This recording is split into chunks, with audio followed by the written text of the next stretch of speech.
Welcome, everybody, to the new BCS. This is Colin Wilson. I am joined by Brett McMurphy and Stucky to round out the BCS name returning from last year. Plus, we have an addition this year. Tim Kalinowski is joining us.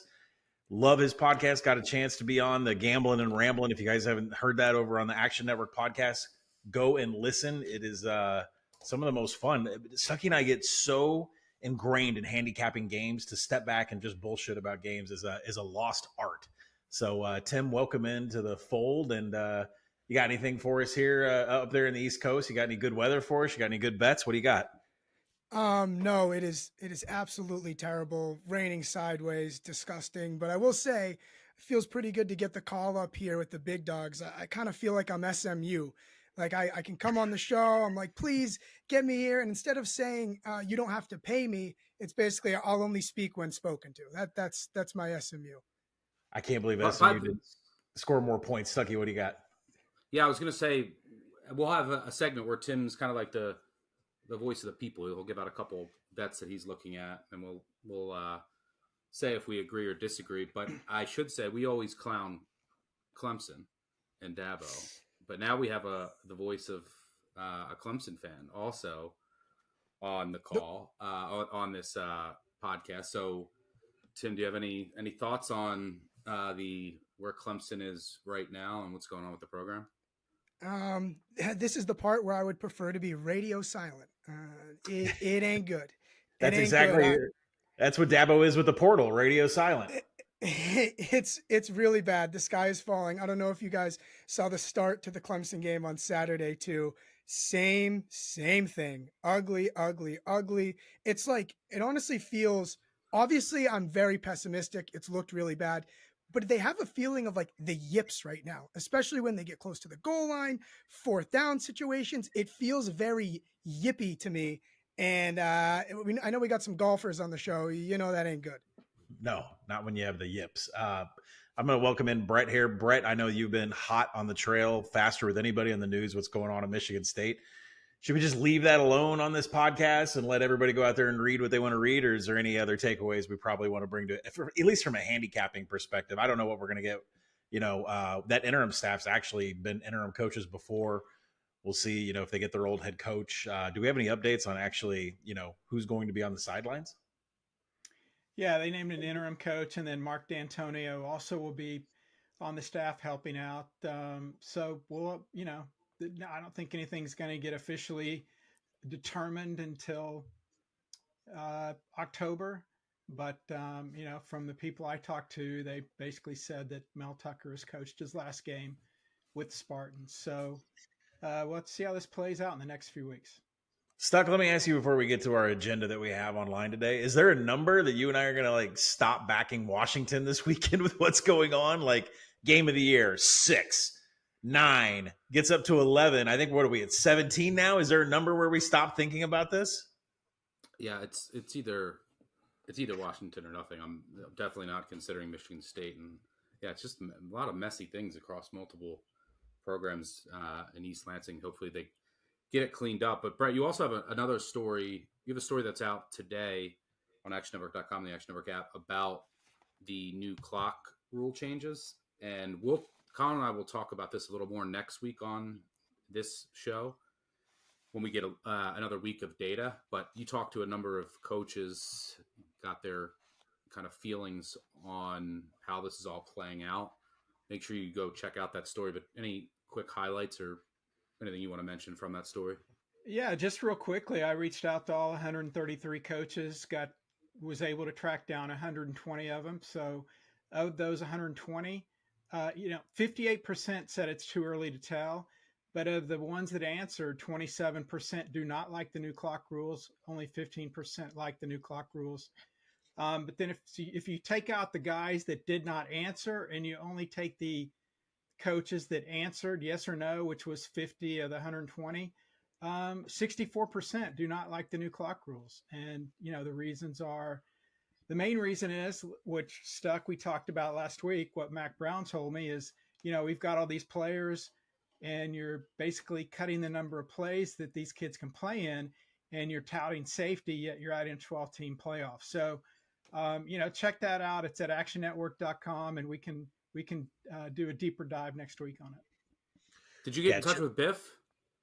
Yes, I did. One of the ones who Biff gave me a quote. Yeah, so the coaches had the option of being quoted or not being quoted, and Biff was one that gave me a quote on the record.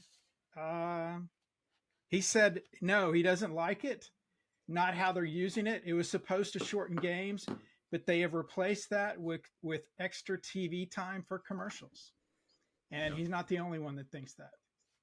Yeah, Chip Kelly had some things to say about that. By the way, Stuck, are you ready to put Charlotte in the moneyline round robin this week against Georgia State?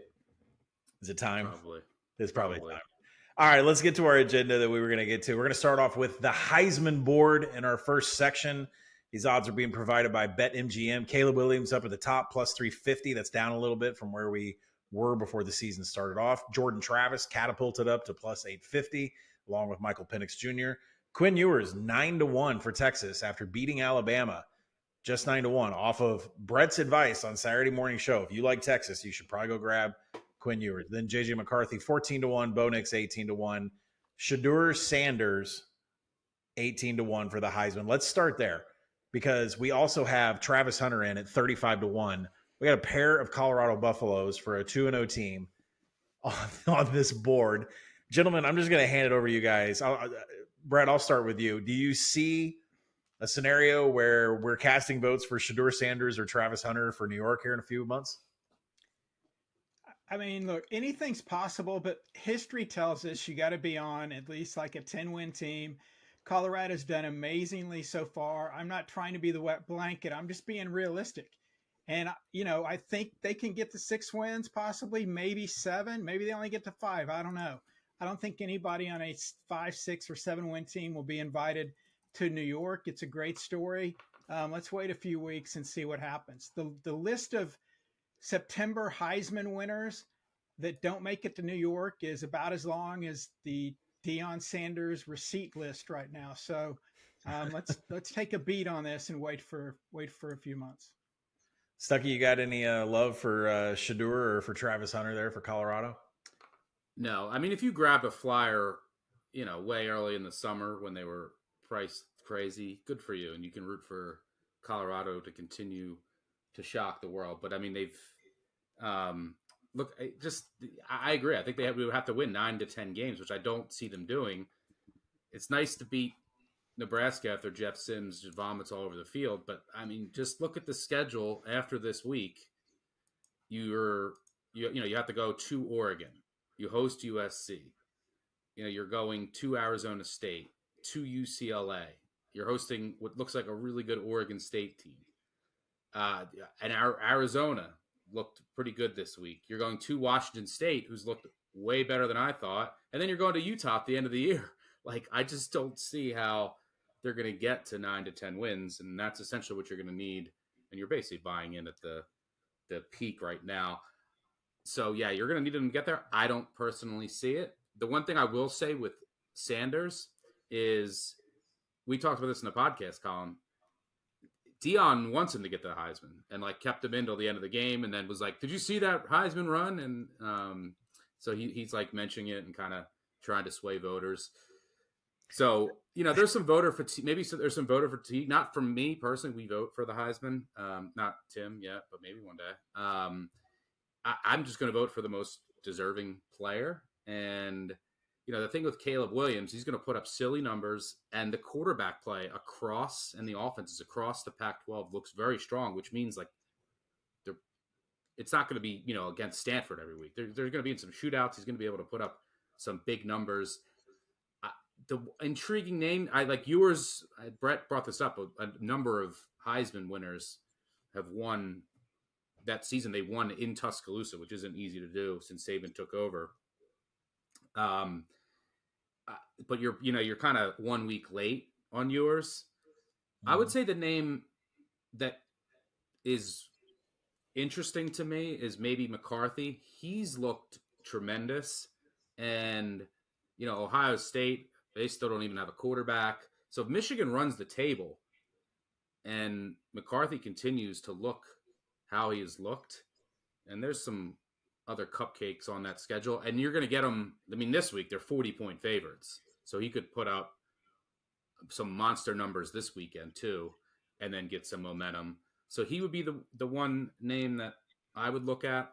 Tim, I didn't see Cade Klubnik's name anywhere on there. Do you have any names jump out to you if you looked at this board? Well, this has been fun already, guys. This has been a blast. Thank you. It's funny you mentioned about Heisman voting. My uncle used to have a Heisman vote, and I guess, the statute of limitations has passed. He used to get my ear a little bit on who he should have for his Heisman. So, I think I've been as close to having a Heisman ballot without actually having one. So, that I have that in my back pocket. But I will say with Sanders, yeah, I think we all can agree the number's gone. But something that kind of maybe we didn't account for is, look, the running game is totally anemic, like with running backs, not Sanders. And is his ceiling higher because he's asked to do more? Basically, for them to win, it is Sanders putting up insane numbers. Is that at all kind of the script, a season-long script for Sanders? Is that something to take account of? Yeah, but I mean, if they win 10 games, that means that he's putting up like 500 yards in those games, and they're not going to blow out anyone in the Pac-12. So it's going to be like shootout after shootout after shootout, and they have to find a way to win, 7 of those games, assuming that they beat Colorado State this weekend. So yeah, I mean, if Colorado does get to that 9-10 win, that means that Sanders put up monster numbers because the defense is bad. But I see too many cracks in the roster. It's a hell of a story, but yeah, that's the path. You're basically betting on, can Colorado get to, if they get the double-digit wins, he's going to New York and he's going to have the numbers, and Deion's going to try to run it up. Penix is at plus 850.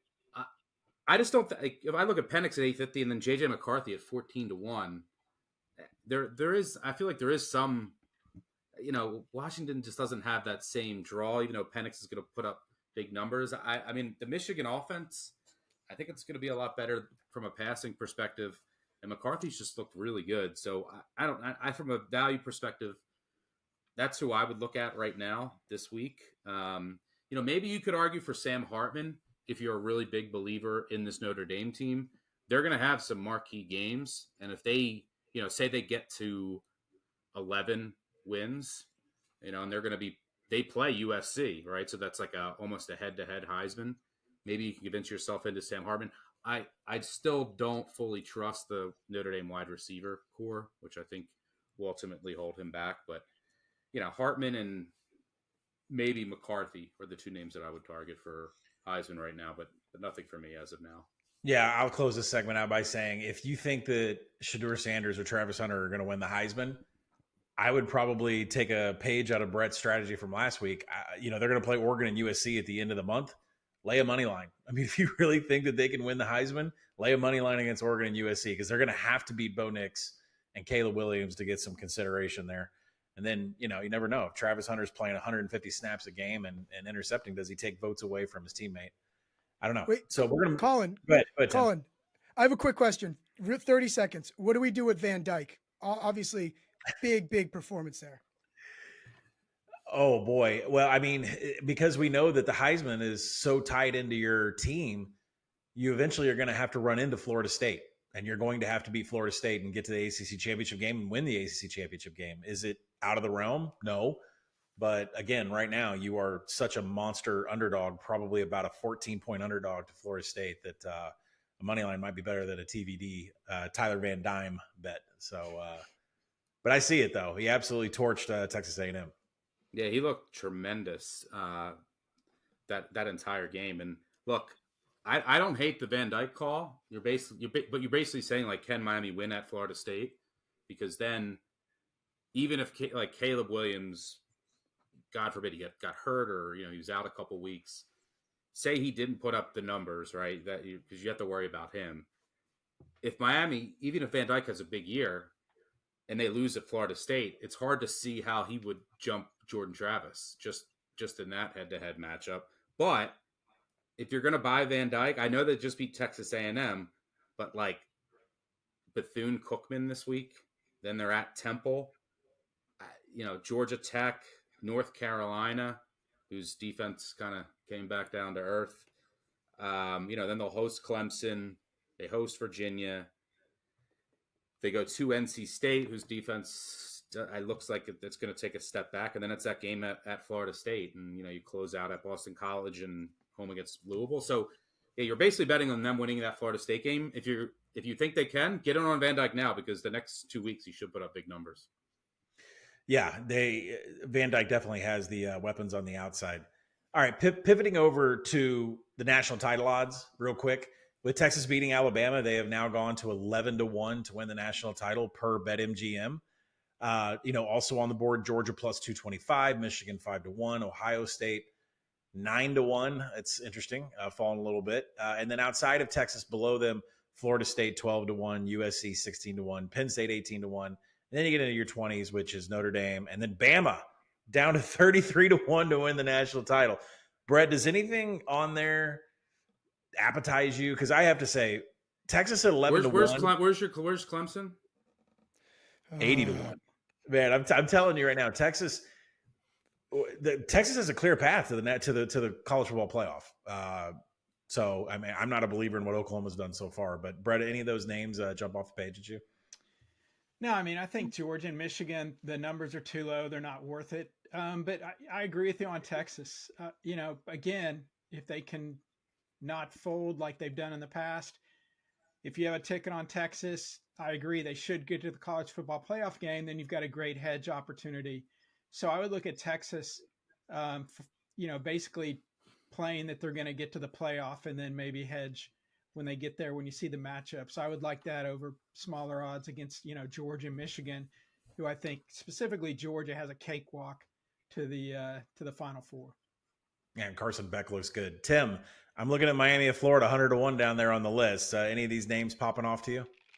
Well, I will say I am such a sucker, because you made the comment after that Duke game. I did take Clemson 120-1. So yeah, I mean, I'm like, I'm not dead yet. I'm like, I can't. I saw the number. I'm such a sucker. I basically, did the whole paint my face like a clown and just went with it. I would say, I guess I want to ask you guys.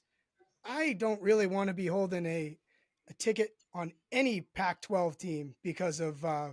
I think the whole conference is going to cannibalize each other. I could see everybody having a loss or two. Yeah, they usually do. Stuck, you and I mean, as excited as I was about the Pac-12, I struggled with the Pac-12 preview because I thought only 4 teams in this conference play defense. And you know what? Oregon State could line up and knock them all out. So, I'm afraid, as good as the football has been on the West Coast, I'm afraid that they do knock each other out. What do you think? Yeah, I mean, I will say that if someone can go if someone has one loss and wins the Pac-12 championship, they're going this year, especially after their performance out of conference. Right, the last few weeks, the first loss of the year was Arizona in overtime at Mississippi State. So, but it's hard for me to get behind any specific team in the Pac-12 right now. There's probably going to be some cannibalization because there's a lot of teams that look strong at the top, and even some of the teams at the bottom are better than I expected, a la Washington State. There's Georgia at plus 225, no thank you. They've come out sleepy the past couple weeks, right? And then they kind of turn it on. But that's a bad sign for that they might get picked off, right? You're not going to do that. That we talked about potential complacency this year. Even with an easy FCC schedule, they could get picked off, and then maybe you get a little better number there. But Michigan might, from what I've seen so far, they might be right there with Georgia. So at 5-1, maybe you can talk yourself into that. There's no value in Ohio State 9-1. They don't even know their quarterback yet, and they haven't looked great to me. Day's still evaluating who's going to be their starter. Texas at 11-1. I mean, I have them right now as the third best team in college football. I don't think that they should be behind Ohio State. And then, Penn State down to 18-1. We talked about them preseason with Ohio State taking a step back, and they get to host Michigan. I still think that Penn State is intriguing. I do want to see more from the passing attack, just more consistency from Aller and company. So we'll see if that if they can develop in that aspect.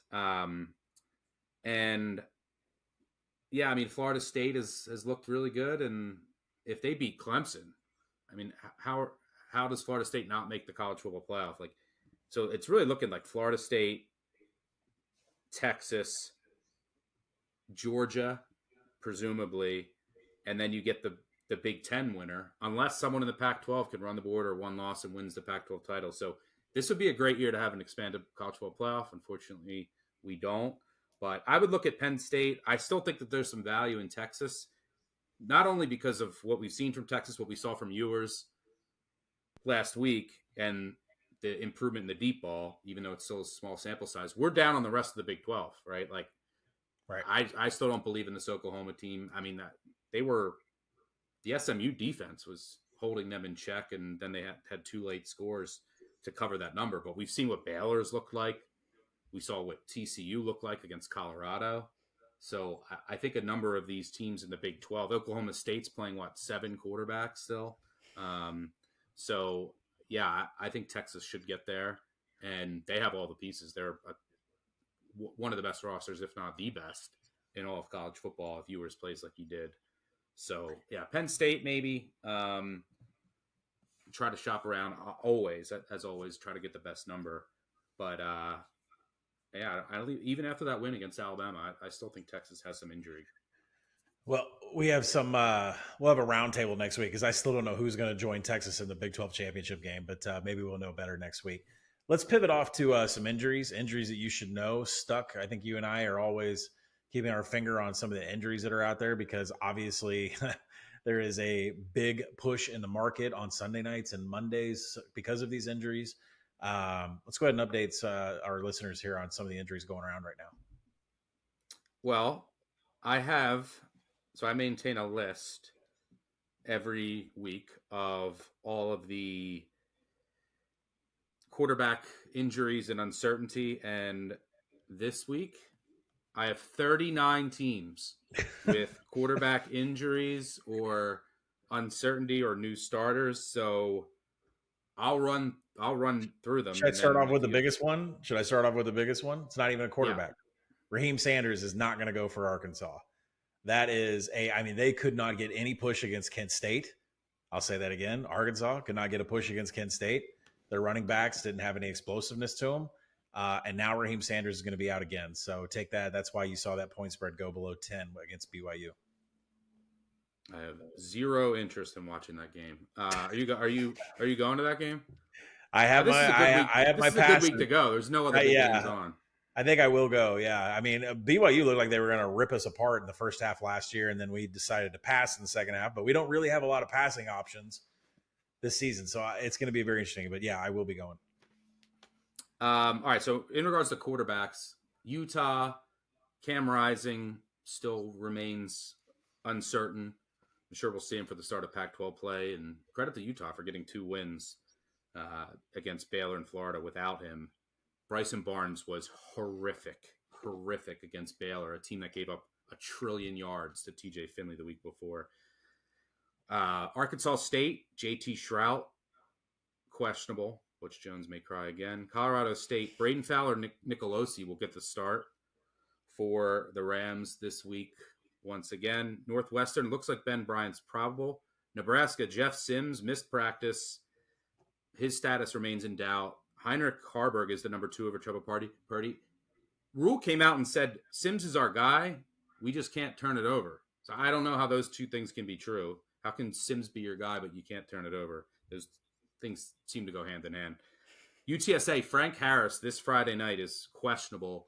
He played, I had UTSA money line, and I was worried for most of that game. He came back out in the second half, gutted it out, but he couldn't move. He was very banged up. So they're going to see if he can play against Army. That's one of the reasons why you've seen that number come down. UMass, Tyson Pumachan didn't play last week. He remains questionable. Carlos Davis actually looked good throwing the ball. He should be good to go. UCF, Plumlee's out for a few weeks. Timmy McClain will get the start in the interim. Indiana, Taven Jackson looks like we'll get the start again. Tulane, Michael Pratt, questionable. Moving forward, keep an eye on his status. UVA, Tony Muskett is questionable. But Anthony Calandria. He played really well versus JMU. And then Tony Elliott came out today and said, Muskett's not losing his job. You don't lose jobs to injuries. So we'll see how that goes. Baylor, Blake Shapen's out. And then Sawyer Robertson, he also got banged up, hurt his ankle, and they couldn't really run it all with him. So we'll keep an eye on the 0-2 Bears there. Boston College, Thomas Castellanos started for Moorhead in week 2, which is worth noting. Rourke returned for Ohio, played the full game. The Tulsa situation is a mess. They're still waiting on their original starter. Their backup got hurt. They're big home dogs to Oklahoma this week. Your boy Fagnano for UConn, he left with a shoulder injury, never returned. Former Penn State transfer Robertson took over. Stanford, Ashton Daniels left in the second quarter, didn't return. Justin Lamson took over. Tech, Grant Wells pulled late for drones. He's reportedly banged up. Pry said he's juggling who's going to be the quarterback. Iowa, McNamara looks like he was back to 100% for Iowa. Kansas, Daniels appeared healthy. Nevada, Brendan Lewis missed a couple snaps, took a big hit. AJ Bianco took over in his absence. Nevada was embarrassed by Idaho. Arizona State, Drew Pine. I don't know when he's coming back. He's questionable, but he might not start when he does return. Wyoming, Andrew Peasy left the game with a shoulder injury, and Evan Svoboda replaced him. We'll see how that plays out moving forward. Akron, DJ Irons got pulled for Jeff Undercuffler. I don't know if he was hurt or it was just performance because they barely beat Morgan State. JMU, Jordan McLeod, full-time starter in week 2. Oklahoma State still using a trillion quarterbacks, including Gundy's son. North Texas, Chandler Rogers took over in the second half for Stone Earl, who was a little banged up. UCLA, Kelly still not naming a starter. Garber started week 1, didn't play week 2. Dante Moore started, and Schlee came in. So that's something to watch. I'm assuming Moore will eventually just take over as the full-time starter and play all the snaps. Just not sure when that'll happen. Ben Finley started the game, but then Sam Jackson took over and took most of the snaps. Louisiana Monroe, Hunter Herring started week 2. He replaced Jair Wright in the opener. Ohio State, as I mentioned earlier, Ryan Day said he's still deciding between McCord and Brown. App State, Ryan Berger's out a few weeks, but Joey Aguilar's been great in his place. East Carolina, Mason Garcia played most of the game in week 2 after being pulled in the opener for Alex Flynn. It did not go well. ECU is a mess right now. USF, still no word on Bohannon, so we'll see when he potentially returns. Ball State, Lane Hatcher took over in the second half. Lane Hatcher originally started week 1, then was pulled. Then he came back in for Caden Simonza. Jacksonville State, Logan Smothers replaced Zion Webb.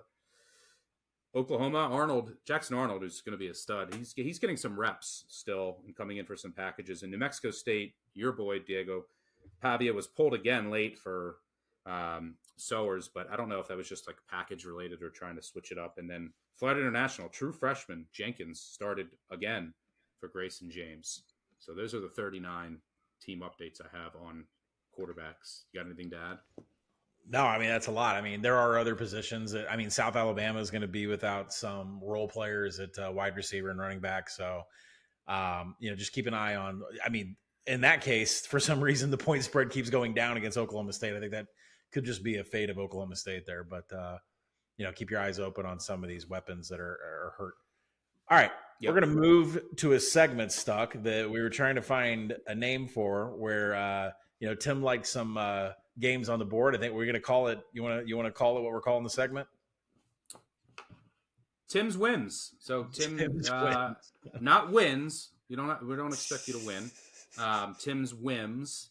So just throw out a couple games as just a man of the people of what you're looking at, and then if we have any thoughts, we'll jump in. I will say, when you say no wins, Calabrese and I are on a great run on our tailgate show, College Football Player Props. You want to talk about getting into the weeds?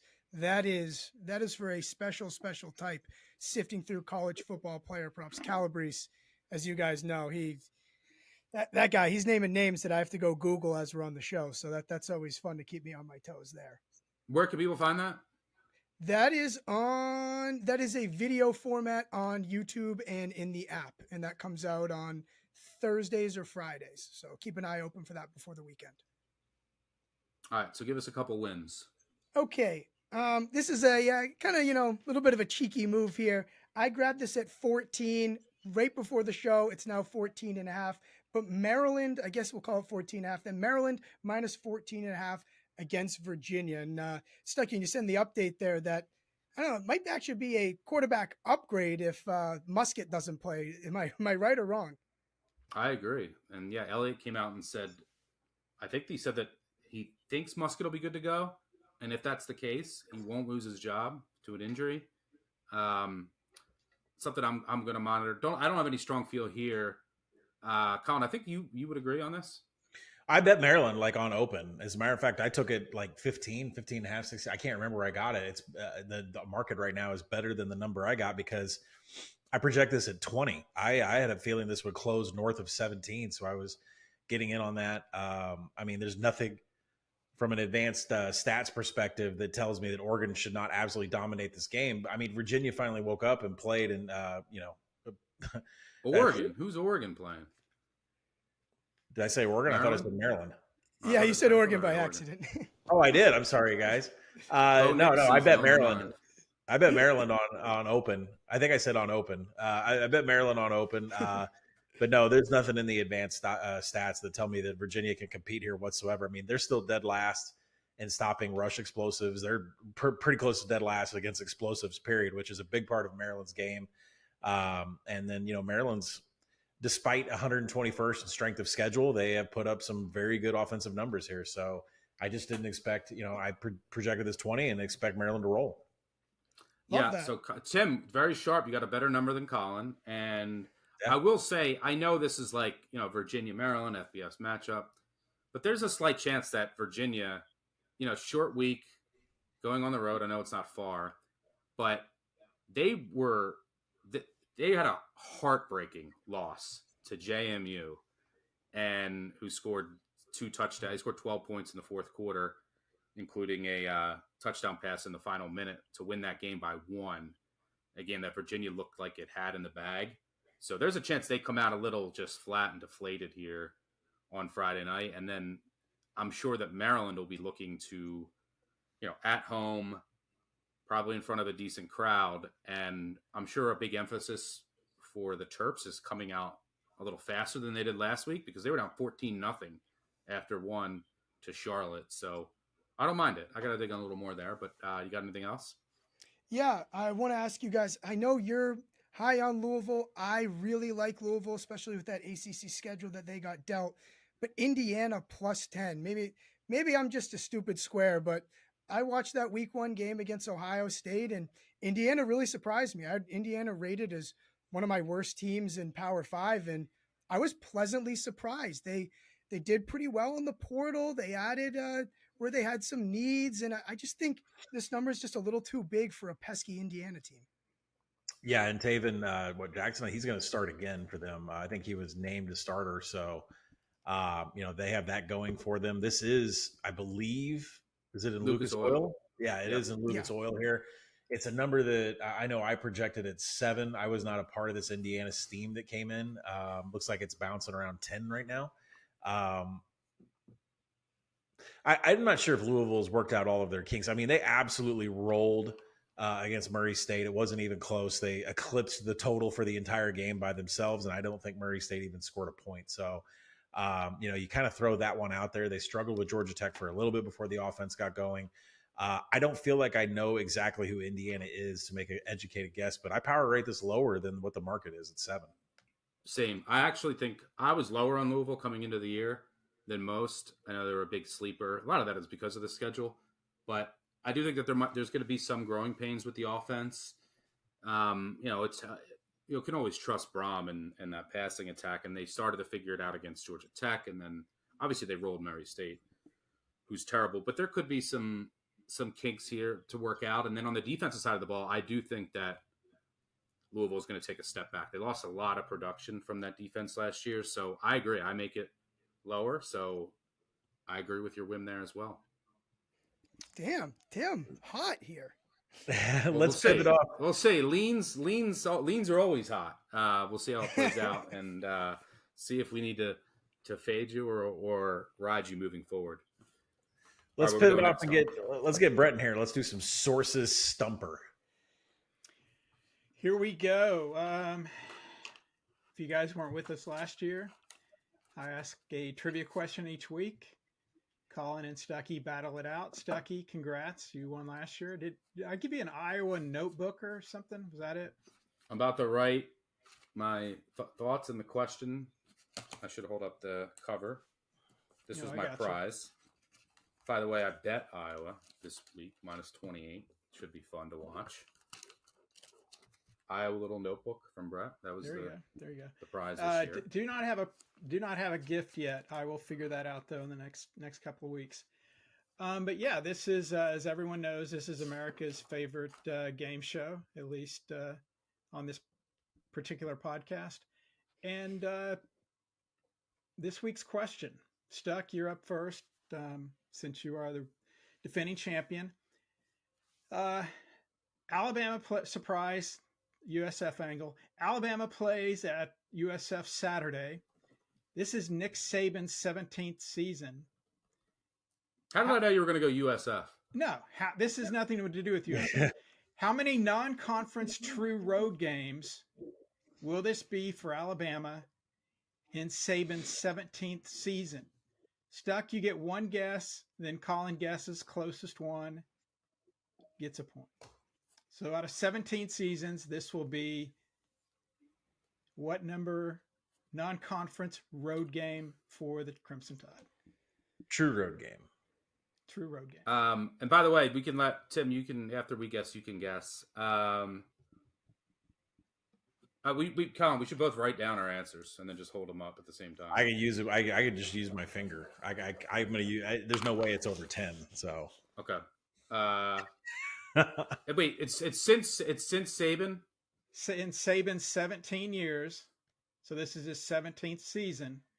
How many true road non-conference road games will this be for Alabama?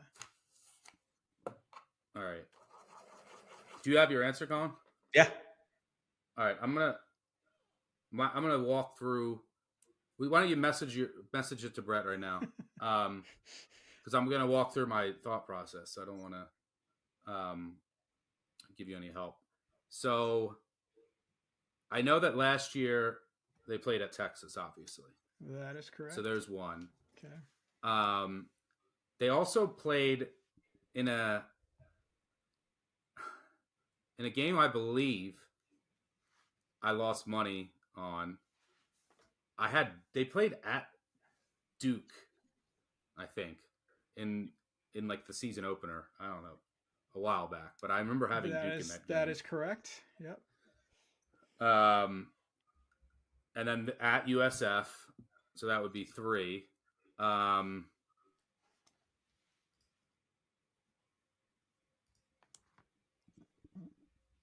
So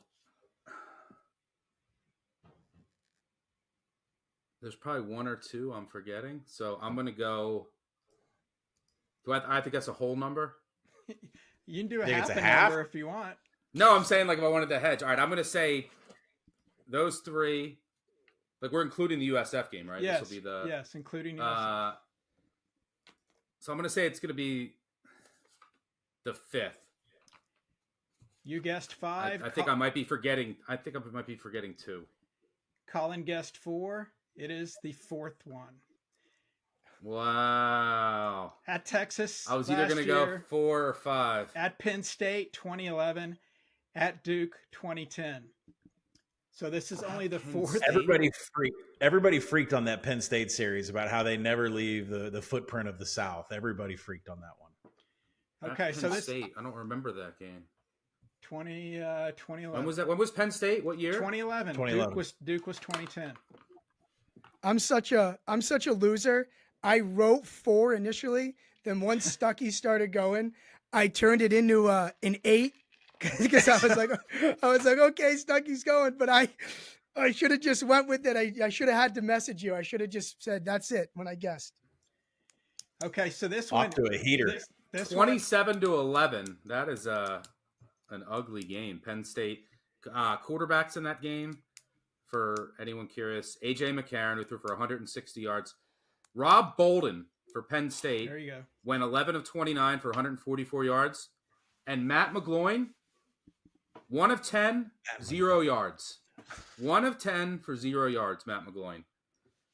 Penn State combined 12 of 39 for 144 yards. What an not to wait until game. not to wait till we get to our podcast, but Alex Galesh was one of he was the offensive coordinator for a Tennessee team that beat Saban last year. I mean, all kinds of hot piss Saban's coming into this. I'm off of a loss. I'm facing a guy who just trounced me last year in Knoxville. I mean, he's just got to be all kinds of red ass coming into this game. It's still going to be a flat spot for Alabama. Okay, so the next question is, for Alabama, this will be their first true non-conference road game against a group of 5 opponent on the road since they played who? And I'll give you the year if you can get the team. Colin, you're up first. It's got to be Sun Belt. I'll go Troy. No. Stuck? I know it. I know it because I saw it on the broadcast of a group of 5 team that hosted a Power 5 team in their home opener this year. I think it was like 20 years ago, Hawaii. They did not host Vanderbilt, but that's the correct answer. 2003. Hawaii. No, they hosted Stanford. Yeah, Stanford, game sorry. 2. Yep. Yeah, Hawaii actually beat Alabama 37-29. You're talking about quarterback matchups. How about Timmy Chang for Hawaii? Timmy Chang. Bama started quarterback Brody Croyle. This was Mike Shula's first season at Alabama after Dennis Francione got fired. And also after Mike Price got fired in May. Oh, yeah, 2000. And also Alabama in 2003. They played there in 2002 also. Right. In 2003, Bama went 4-9, the second worst year in school history, the only thing worse. 0-10 in 1955. That year, Alabama also lost to Northern Illinois on MAC school. The only SEC team to lose to a MAC school since 2005. Colin? Arkansas. Toledo. That'd be Dan Enos. Just always guess Arkansas. Yeah. And in case anybody wants to know who the offensive coordinator was, it was Dan Enos. All right, so let's wrap this up. 1-1. Yeah. And one last useless bit of nonsense for this USF Alabama game. I think USF currently 32-point underdog. That's their second biggest point spread for the Bulls, the largest at home, and also for the second consecutive week. Defensive analyst Charlie Strong faces one of the teams where he used to be a head coach. I'm guessing they'll have better success than they did against Texas. Yeah. By the way, USF, I think their post-game win expectancy, they were supposed to lose that game against Florida A&M, which not great. It's going to be bad this weekend. All right, Tim, we're going to put you on the spot because we're going to close the show with look-ahead bets. And I don't know what our final record was. Maybe Brett's got it. But we were hot last year on these real early week bets. 90%. 90%. That's an A. So, Tim, I'm going to have you kick us off. Give us one bet on the board that you like for this weekend. We already gave us 2. So pick your favorite. Or if you have another one, throw it out there. Okay, you know what? I'll give you this. Unfortunately, I have to watch a lot of Boston College because my sister goes there. And I'll tell you what, they should have lost to Holy Cross last week. It is ugly. And Florida State, so they're playing Florida State. BC's plus 26.5. Florida State has Clemson next week. That ain't a look-ahead game anymore because Clemson is dog poo. So I don't care who plays for Florida State. I don't care how long the starters are in. Florida State, I'm laying it minus 26.5. Ooh. Wow. I don't think we've ever laid any kind of number down like that. All right. Good luck to that. Brett, what do you got? I just remember Stuckey liking over for the Boston College win total before the season. It's not dead yet. Even though they had a 30, I think they only had like a 33% post-game win expectancy against Holy Cross. Yeah. Luckily, Holy Cross fumbled. They've got an arm chopped off, and it's just a flesh wound. They're dead, bro. So my pick is Navy plus 14.5 against Memphis. Everyone saw Navy against Notre Dame. They got crushed. Everyone gave them up for dead. Guess what? Notre Dame's pretty good. Notre Dame had all spring and summer to prepare for the option. Memphis is on a short week and has Power 5 Missouri next week. Memphis will be in a look-ahead spot, even though this is a conference game. Navy had an off week after Notre Dame. Last week against Wagner, they actually used that passing game that you guys had talked about before the season. 11 of 18 against Wagner. They're going to throw it a little bit more.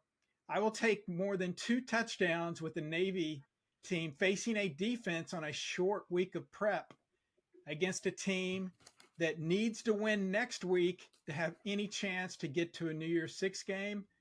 Go Middies. Yep, Brett, you're after my heart here. Service Academy catching over 2 touchdowns. You're also fading Colin here, who didn't learn last weekend, taking Air Force against my Sam Houston State Bearcats, eat 'em up Cats. I think 63% against the spread historically over the last 25 years. If you bet a Service Academy catching over 2 touchdowns. So that is never a bad move. I'll throw out something. I unfortunately can't throw out Sam Houston State because they're not playing this weekend. So I will throw out the next best thing. Another New Mexico State fade. We are fading New Mexico State once again, just like we did against UMass and Liberty. This team is awful. If you look back over the past 2 years, they've only done good things against corpses and FCS teams. New Mexico has a quarterback, the much better quarterback here in our boy, Dylan Hopkins, and I think they get this win. I think they should be favored over a field goal. So, yeah, I think that I make New Mexico a much bigger favorite, and we are fading New Mexico State again. I think they just came into the season artificially high because of that lucky run against corpses and FCS teams last year. New Mexico gets it done. Go Lobos. It's a trash week. I mean, the games are bad. So, yeah, we're going to the Mountain West Network, which is where that game is broadcast. Well, so I'll wrap it up here with some more trash. I'm going to take Northern Illinois, double digits, 11, 10, half, whatever's out there, against Nebraska. This is a big flat spot for Nebraska coming off Colorado, come back home. But, hey, if Jeff Sims isn't going to play, this team is already 112th in offensive finishing drives. It's one thing for them to put together a drive with 10 plays, methodically going 3 yards and a cloud of dust in these running plays. But Northern Illinois right now is top 20 in the nation in defensive finishing drives. They are stopping teams from getting points up on the board. You can argue strength of schedule, whatever, but Northern Illinois is playing pretty decent defense before they go into MAC play. I don't think Nebraska has it in them to be a double-digit favorite over anybody. So I'm going to go roll with some action here, some Northern Illinois and give me all those points. Yeah, either Sims is going to turn over a bunch, but if he can't play because he's hurt, like how bad must the backups have looked if Rule hasn't gone to them once? Right. And it would be the most MAC thing ever and the most Nebraska thing for them to lose this game. But for Northern Illinois to be 2-1 with 2 wins over Power 5 teams and 1 loss to an FCS team, that would be the most MAC-tion thing ever. Nebraska is 130th in havoc allowed. They're just a walking torture chamber of offense right now. Yep.